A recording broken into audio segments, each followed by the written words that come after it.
and Yeri-n-Here. Happy New Year's, everyone! Wow, that was loud. Anyways, Happy New Year's, guys, and welcome to the new year. And first of all, before I delve into today's episode, let's just dive into today's episode. Let's just assume that I did not disappear for like 2 weeks, and assume and imagine that I didn't forget or imagine or believe for some strange reason that I actually posted, episodes when I actually didn't. I'm so sorry, guys. Let's just assume I was on vacation and I'm just resuming. Let's imagine I did not forget to put in the work to the podcast and just assume that it was already done. That be happening sometimes. Hope everyone's been having an amazing celebratory period. And well, it's 2023. Wow. It's 2023. And I hope and pray that the year brings you joy, love, peace, positive growth, and tranquility. Because trust me, you need all of those.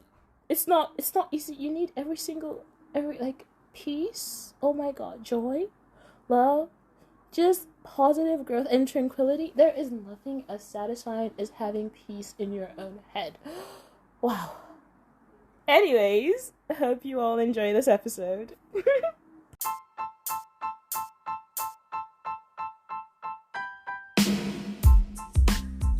Episode 8. The Blue Whisper. A tale of two tales.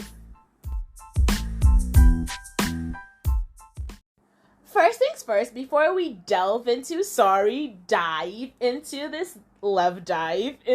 episode. Wait, it was a love. Now that I think about it, it was actually a love dive. 밖에 네가 진짜 똑똑하는데. 어머나. I'm sorry, ignore that little tangent. I just called myself smart because, wow. Anyways, so, excuse the tangent. Back to what I was saying. Before we dive into this episode, I think a little note to self for you guys. If you want some water, go get it. Some juice, some teas, whatever you want. Like some snacks, some Munchables, a little something to keep your mouth busy while you're listening. Get it. Because this is gonna be a long one. So, The Blue Whisper is an extremely satisfactory xianxia piece, and I'm not just saying that because our goddess Tiliraba Tilmurat is in it. I'm not just saying it because Dilijere is in it. I call her Dilijere, which doesn't even make sense. But anyways, I'm not just saying that because she's in it. And basically, she's the main character. She's Yeri-n-Here or Aja, basically. And then we also have Ren Jialun, aka Alan Ren. Ren Jialun. Alan Ren is Cheng Yi. And so basically, I'm not saying that this drama is exponentially and extremely satisfactory just because those two, actors are in it, but I enjoyed this piece so much, it's questionable. Because here's the thing, before I dive into the entire plot line and the story, I was watching it, and a group chat of mine that I'm on, OS, was like, we didn't watch it. You don't watch it. Don't watch it. They were like, we didn't watch it. There was a reason that all of us decided to ignore the drama. What is wrong with you, woman? And I was like, but I don't think it's that bad. Why were you guys avoiding it? Tell me, there has to be a reason you guys were avoiding. And they were like, we're not gonna tell you. We just avoided it. So, girl, 정신 차려. Get yourself together. There's a reason that every single one of us did not talk about it, did not say. And I was just but why? And by this time, keep in mind, I was already in episode 4. And I was now asking, like, God, sometimes I can be so silly. I was on episode 4 and I was asking them, so guys, how is Blue Whisper? And they were just like, what? And then by the time I was like on like I think 8, I was already like, guys, watch Blue Whisper. Like, oh my God, I'm pretty sure for like those 3 days, everyone on that group chat hated me. Yeah, I could like almost vouch for it. Oh my God. I'm so sorry, guys. If you guys are listening to this, I'm so sorry, but I'm pretty sure they all hated me. Oh my God, I'm so sorry, guys. But honestly, I'm sticking to what I said. Y'all should watch The Blue Whisper. Now, to the summary. Okay. In our whisper world, okay, so in our little drama, the world is divided into 2. Like, yeah, 2. We have the classier / celestial / heavenly immortals, and we have the lower / earthly immortals. And in this wonderful world, there's this rule, that's like higher immortals and heavenly immortals are not allowed to have romantic relationships. Because apparently, higher immortals are supposedly graceful and upright and, amazing individuals entirely. And the earthly immortals are like, not that good, and they're like reckless and not so graceful. Basically, they're stubborn. So there's, a special team of heavenly immortals that are, spiritual masters who basically have the amazing job, in parentheses, to tame said unruly immortals, the earthly immortals. Yeah, that's really something.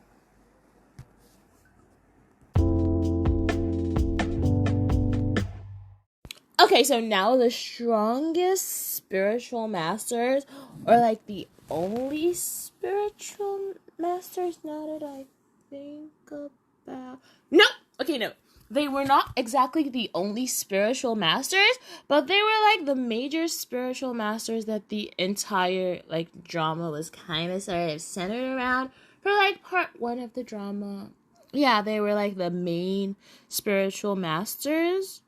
So basically, the strongest spiritual masters, or majority of the spiritual masters, were found in Wonhan Valley, which is also Flower Valley, where our female lead, Yun-He, is found. And guess what? She's a spiritual master, like, obviously. However, surprise, surprise, unlike other SM's spiritual masters, which I might start calling them, like, because it's actually a mouthful to say spiritual masters. So other SMs, SM Entertainment. So basically, unlike other SMs, spiritual masters, our girl does not condone violence entirely. So she doesn't exactly use violence, or basically she refuses to use torture to stop these said miscreants from their otherwise apparently unruly behavior. Funny thing though, how we don't necessarily find out this specific fact that's apparently very important until our girl is in danger. And this is like 20 episodes into the show. And I was just like, really? Like, really, guys? Like, she's about to be basically, I was like speechless when I found that out. So basically, she, unlike the other spiritual masters in her sect, clan, whatever you want to call it, refuses to use torture. So like, our girl basically's got other ways to make them, turn a new leaf, even though they don't really turn a new leaf, and they just get put in another prison. But you know what I mean. She refuses to use torture, basically. She finds a way to calm them down and, make them calm down. But our girl, Yun-He, has a rival. And he just happens to be the son of the leader to the clan, like her clan, and also her childhood friend. But that's not important. What's important is the fact that Hao Qing is Lin Changlan's son. Yeah, Hao Qing is her childhood friend, who ended up becoming her rival, then her enemy, then they became friends again, then we found out that he loved her. It's a complicated story. Hao Qing is Lin Changlan's son, and Lin Changlan has been torturing her since she was a kid. Basically, like, poisoning her with poisoning. Basically, like, poisoning her with poison. Why does that sound so weird? Anyways, basically poisoning her with the frost poison, and like using like 2 different conflicting like cultivations on her whenever she refuses to do stuff. Like, basically they were just using her as a test run experiment on legs.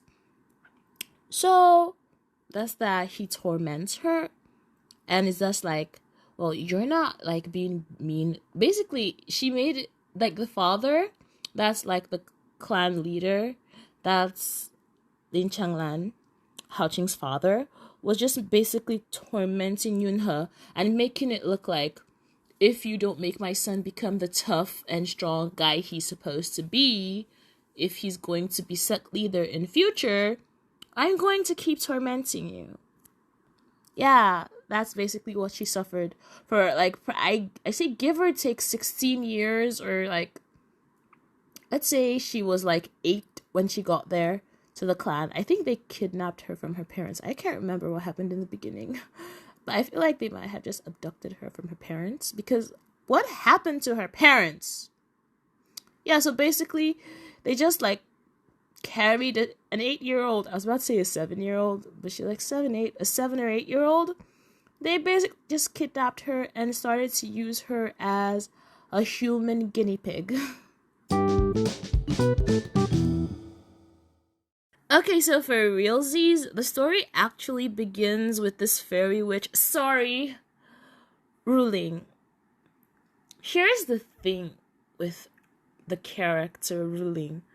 Hate is a strong word, but honestly, for the duration of this drama, from the first moment I set eyes on her, at least the first moment she opened her mouth, to the last moment she was on screen, 그 사람이 진짜 싫거든요. 싫다고. I don't want to say I hated her, but I did. I really did not like her. Like, you know when you count the days to a character's demise? Or the scenes. I was like, is it now? Is it now? When is it going to happen? Hello? Aren't you guys going to, like, unalive her already? Or if you're not going to unalive her, like, some form of punishment. Like, do something! But yeah, it took some time. Like, she ended up being the final boss. What the heck's going on? Like, how does that even make sense? Anyways, like I was saying, the thing with Ruling, don't really like her that much. And unfortunately for us, or every single person in the drama world, she is also the celestial princess. So she's a terrible human being entirely. Well, not human being, but immortal. So she's a terrible immortal. And unfortunately for everybody else, she's like pampered because, for heaven's sakes, first of all, she's the heavenly emperor's older sister. So that's like the number one perk. She's the heavenly emperor's older sister. Like, she can do whatever on earth she wants. Literally. And then second of all, her teacher / master is like the immortal like leader. He's not the emperor, but like he's like second to the emperor, so like she can do whatever she wants because her teacher spoils her rotten, and her brother doesn't necessarily spoil her rotten, but he did allow her to get spoiled. Like, when he realized that, oh, there's no saving you, he was like, yeah, I'm gonna kill you because you don't want to listen to me, basically. So basically ruling, captures, and imprisons Changyi, our mermaid prince, for apparently injuring her servants. So she says. So, after she basically did that, she, captured the dude. She goes to Wenhan Valley, which, remember, like I said earlier, is the Fairy Valley. And she asks them, basically, this is Wenhan now. I want 3 things from you guys, which are, number 1. I want 3 things from you guys while you're taming the mermaid. Number 1, force him to speak our language.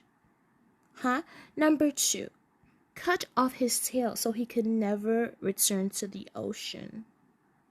Number 3, make him offer his pearls to me and never rebel. Funny thing is, he had so many pearls. Like, I got confused about them at a point, but basically, she just wanted this dude's loyalty, and he really doesn't care about her. So apparently, forceful loyalty. Now, back to the pearls. I got so confused about the pearls because he had so many of them. Like, he had the soulmate pearl, the heart pearl, the memory pearl, and the most basic pearl, the money pearls. Those are his tears. So, let me, break down the pearls for you for a second. So, the soulmate pearl is like the promise of undying loyalty, I presume. And that's the pearl that little fairy princess wanted. So yeah, she wanted that pearl. And then the heart pearl is basically his life source, so basically his heart. The memory pearl, well, I don't know the logic behind that. I don't get the logic behind that. I don't understand the logic behind that because it's a tear pearl, but it's red. And the moment it broke, Yeri-n-Here got all her lost memories back. So, boom, memory pearl. There you have it. And then obviously the money pearls are just his tears, but then his tears turn into pearls like normal mermaid myths. I think those are normal because I think of every mermaid myth I know, they usually have tears that turn into pearls. So basically his tears turn into pearls. So yeah, his tears are literally precious. They're literally precious.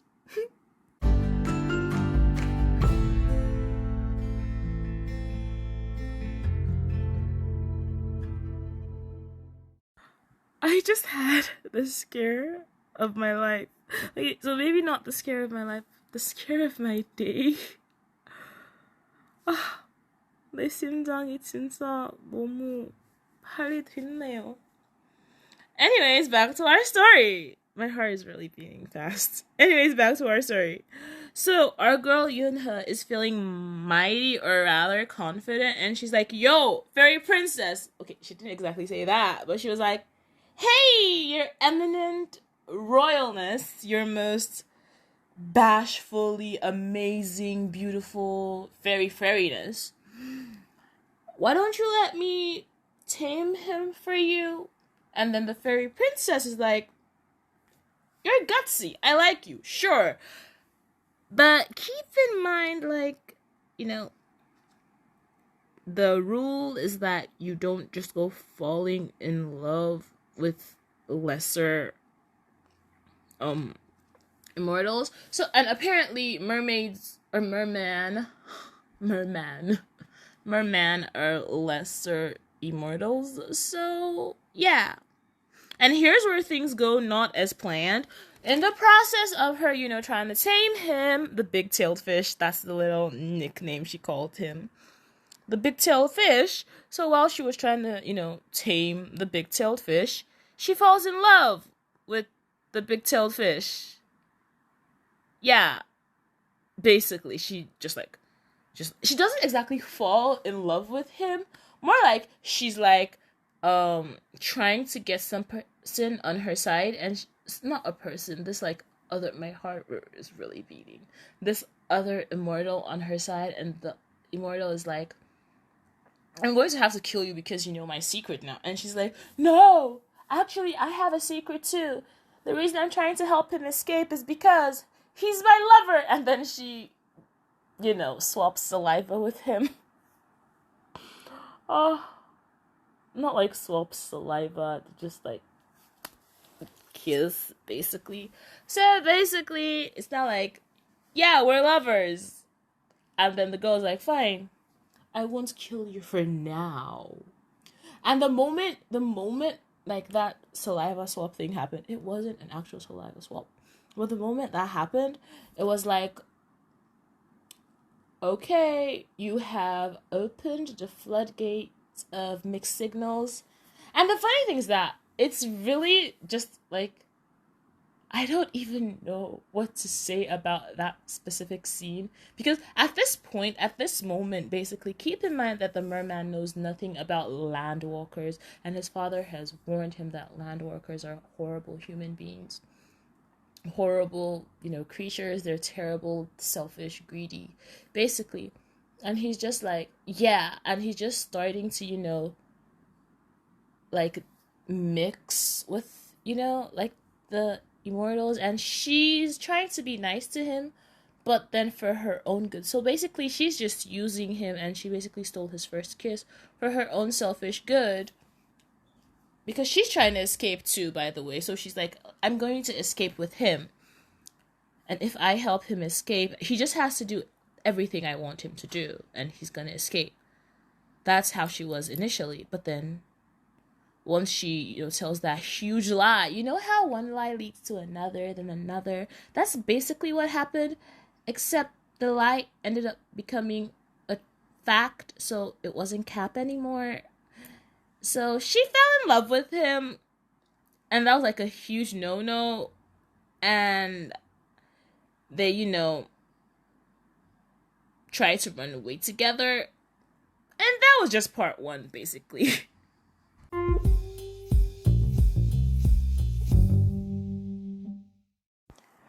Okay, guys, so that's it for part 1 of The Blue Whisper. I'll post part 2 at a later date because this is actually very long. And if I proceed with part 2, this is going to be a very long episode. So I'll post part 2 at a later date, and you guys can basically enjoy the chaos and amazing beauty that is The Blue Whisper. Thank you so much, everyone, for listening to this episode. There were a lot of background noises in this episode. I'm really sorry. Like, usually I'd record this in the middle of the night, but I didn't start recording in the middle of the night, so everywhere was just everyone moving around. Funny thing, everyone is still awake by like 3 a.m. I'm sorry. I'm really sorry about the background noises. I hope it's not like too distracting. And thank you so much for taking some time to listen to this episode. Once again, I hope you guys have an amazing year. I'm sorry, my voice is doing this thing it does when it's like practically late in the night. So yeah. I hope you guys have an amazing year. Hope you guys are enjoying the year. And thanks once more, everyone, my new listeners. Thank you so much, because I have a lot of new listeners. Thank you guys so much. My OGs, my, goats. Thank you so much. My mains, thank you so much for also giving me a listen. And once more, thank you, everyone, for taking some time with me in here.